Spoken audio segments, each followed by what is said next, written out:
Record. Alrighty, what's going on? Anyway, welcome back to the channel. It's your boy Maverick, bringing you back to um another week 13 breakdown. And after the week 12 crash out against the Green Bay Packers, we lost 6-23. In fact, that's what we're going to tell ChatGPT now, and then we're going to try to come up with some keys to victory on how the Vikings can beat the Seahawks on the road in Lumen Field. So let's start out with reporting the obvious.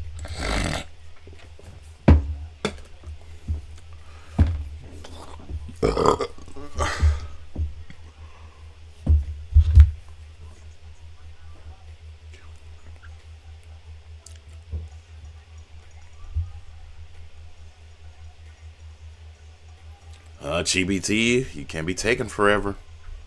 That one hurts, bro. Anytime you go into Lambeau with a real opportunity, Jacobs out, defense mostly healthy, momentum on the line, and walk out with 6 points, that's a gut punch. Okay, tell me more. I know it's a gut punch. Here's the honest breakdown. You can't win scoring 6. That's the bottom of the barrel production. This tells us that J.J. McCarthy was rattled or KLC handcuffed him too much. Wide receivers weren't getting consistent separation. Play calling probably went back to being predictable. No rhythm, no tempo, no identity. Red zone and third down probably cratered again. It's the same theme all year. Defense keeps giving chances. The offense doesn't cash them in. Losing to Jordan Love with no Josh Jacobs, that's the part that stings. You force the Packers to be one-dimensional, and they still move the ball. That means coverage bust, poor tackling, not enough pressure impacting Love. Defense wore down because the offense did nothing. Classic complimentary football failure. Kelsey problem. He keeps treating the offense like we still have Kirk Cousins. He won't commit to the run. He won't simplify things for JJ. He won't protect the rookie QB with easy buttons. He calls games like he trusts the offense to play clean and execute, but they don't. This was a coaching L as much as a player L. Now the bigger picture. Record is now 4-7. Playoffs are on life support. You basically need to go out, win out, or go 5-1 to have a real shot. Silver lining. You can go all in on JJ McCarthy. He's better now. No more West. We're just going to let him take his lunch, build chemistry, learn the speed of the league, and prepare for 2026, you mean. Season is now about growth, not chasing a wildcard miracle. Well,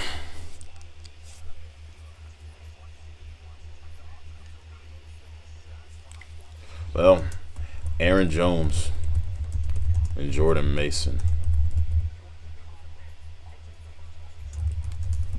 The ball a combined 17 times.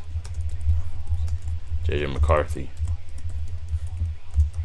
to throw it 19 times. Two inch, 87 yards, no tutties, no TDs. And to be honest,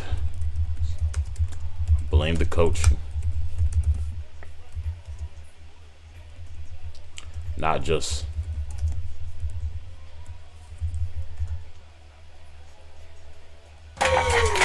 sing the track down, boom. Stop playing, man. Bring it back now. who's recommending the free Rayology?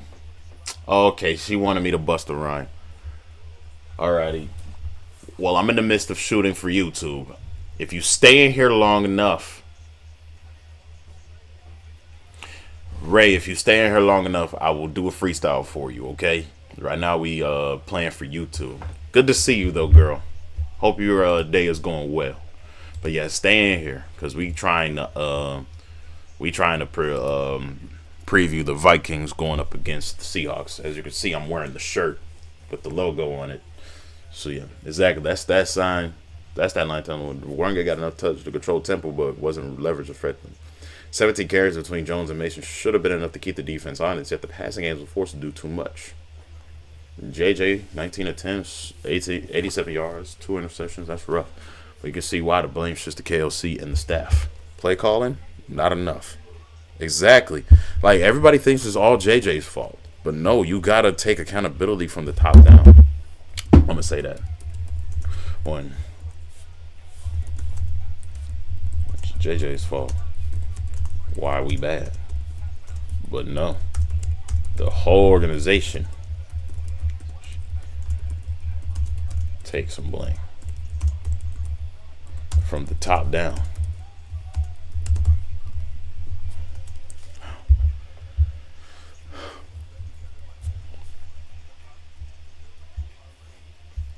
Let me see how we looked as a unit. Vikings only had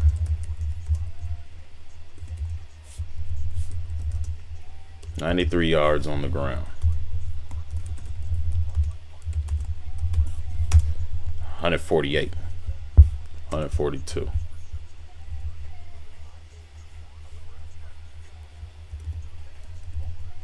Six.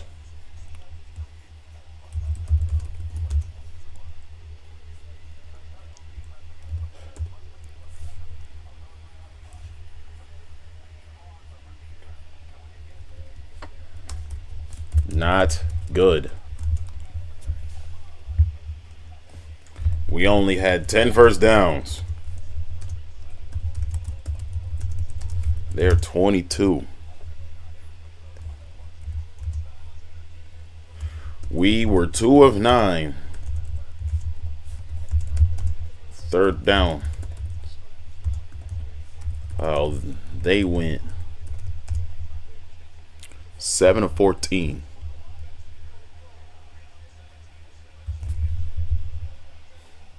JJ got sacked 5 times. Jordan Love, only once. Only once.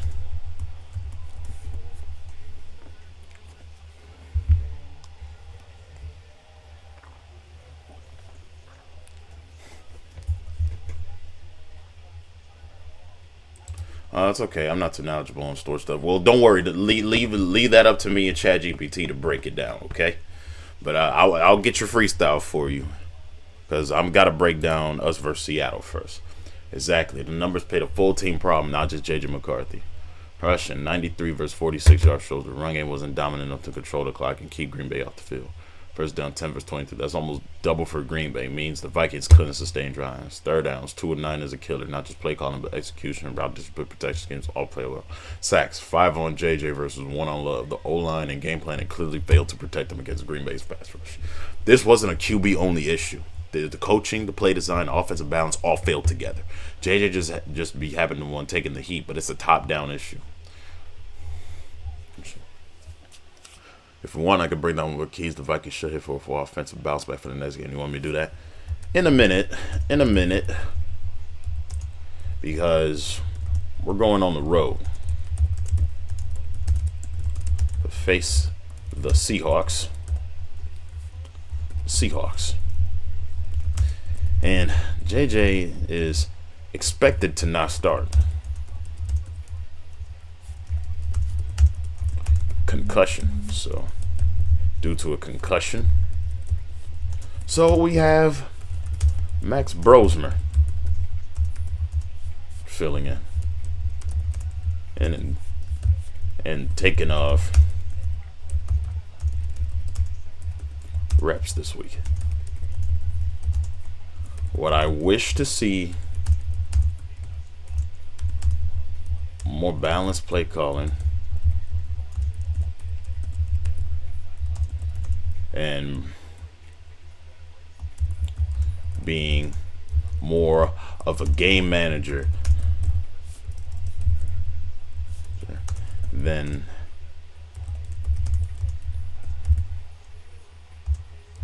risky long throws. See, can't get his head out his ass on play calls. I also see the make a statement. Aaron Jones and Jordan Mason play great. He wasn't given the opportunities.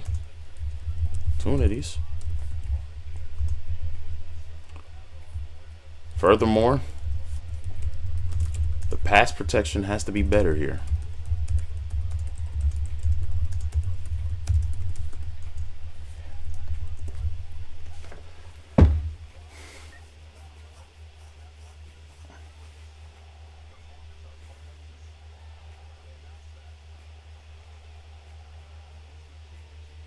Okay, GPT's cooking. GPT's cooking.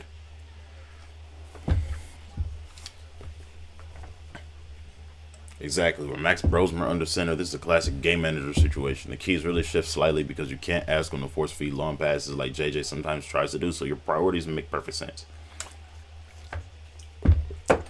Balanced play calling. Use the run early and often to control the clock. Jones and Masons need enough touches to keep the Seahawks guessing and prevent Max from being put in third and long situations. Game manager approach for Max. Short, quick passes, slant screens, checkdowns. Keep the offense on schedule without high-risk throws. Let him move the chains, not make hero plays. Pass protection. The offensive line has to step up. Max won't escape pressure the way JJ can, so clean pockets are essential. Run game statement. Dominating on the ground forces the Seahawks front seven to commit and opens passing windows. It also keeps the defense fresh. Situational discipline. Third downs and red zone execution had to improve. You can't give away points on opportunities like in recent losses. Exactly. Those days click. Even a backup QB can make this playing game competitive. The key is letting the team lean on strengths. Running game, discipline, possession, and smart play calling rather than forcing risky throws. As for the defense, I'd say try to get home on Sam Darnold, because if you can pressure him in his face, you can off his game.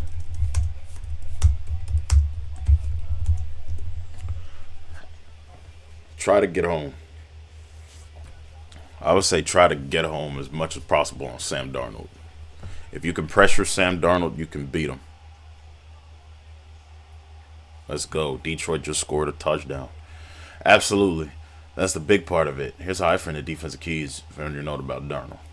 Pressure Sam Darnold. Don't just rush from the edges. Collapse the pocket and force him to make hurry throws. The goal is to limit his time and make him uncomfortable in the pocket. Exactly. Force him to beat you with the pass. Stop the run early. Limit Kenneth Walker's effectiveness so Darnold has to try to pick apart the coverage. Tight coverage on receivers. Make the Seahawks work for every yard. Let Darnold hold on to the ball too long and create opportunities for sacks or turnovers. Situational discipline. Third and longs are huge. Force punts or turnovers. Avoid giving up big chunks or play action or busted coverage. Turnover options. Tip passes, jump routes. Take advantage of any misreads. Even one turnover can swing on momentum with a backup QB under center. Facts. Basically, the defense has to create chaos and makes Max Brosmer's job easier. If the front gets home and the secondary plays discipline, the Vikings have a real shot at controlling this game as a backup quarterback. Lastly, special teams. And the ball misses them. You on punts? Do not touch it.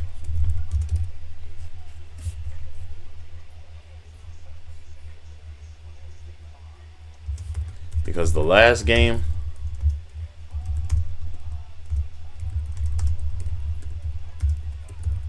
because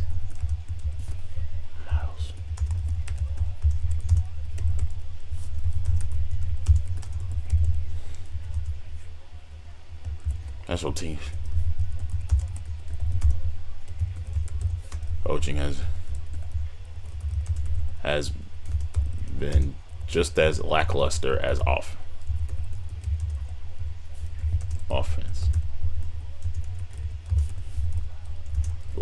Let's do better.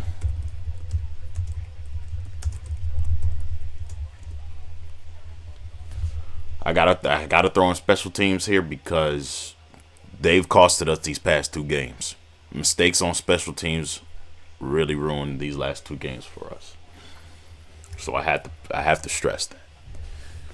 That's huge. Special teams often get overlooked, but a mistake there can undo everything your offense or defense has accomplished. Here's a breakdown for SD teams. Secure the ball on returns. No muff punts. Let it bounce if you can't field it cleanly. Protect the football at all costs. Good coverage. Limit big returns. Don't let Seattle's returners return a punt or kickoff into instant points in favorable field position. Field position winners. Pin them deep when punting. Give your offense the shortest field possible. Kicking games, real rocker needs to stay sharp. Even a long field goal or extra point can be a game changer in a low scoring contest. Avoid done penalties. Holding, blocking, and back or offside penalties can flip Seattle's position, field position in Seattle's field clean. Basically, play disciplined, clean, and smart. Special teams can't be the weak link if the Vikings want a shot at it on the road. No need. I'm gonna just dive into final predictions. Mind you, my confidence is very high. It's not very high. Vikings right now. Because every week the same things keep happening. They just keep happening over and over. It's disgusting. So if we do win, it might be ugly. It'd be ugly, like 17, 14. If the Hawks win, it may be then like 27, 14. Some other form of blowout.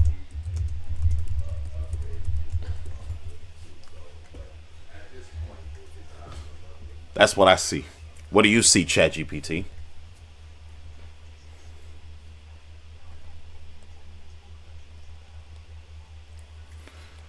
Completely get it. Your low confidence is justified. The pattern of the season has been rough. And Max Brosman struggles to manage the offense. The run game doesn't get going. The pass protection falters. Again, a blowout is very possible. On the other hand, if the Vikings get a clean pocket, the O-line holds, the run game works with Aaron Jones and Jordan Mason, and the defense keeps Sam Darnold under pressure while avoiding big mistakes, you could scrape out an ugly, low-scoring win. It's exactly the kind of 17-14 game you mentioned. Basically, this is a true toss-up with a high risk of another frustrating outing, but the framework for a close win is there if they execute. Skull, even in low confidence moments, the perfect group can always shock you. Exactly. With that being said, on people on YouTube, make sure you guys leave a like, comment, subscribe, and notification bell. And I'll see you guys next week when we review this game and dive into the week 14 matchup, which I believe is against. Let's see. I believe we play the Commanders next week, December 7th. So, yeah. Till then, take care, y'all. Deuces.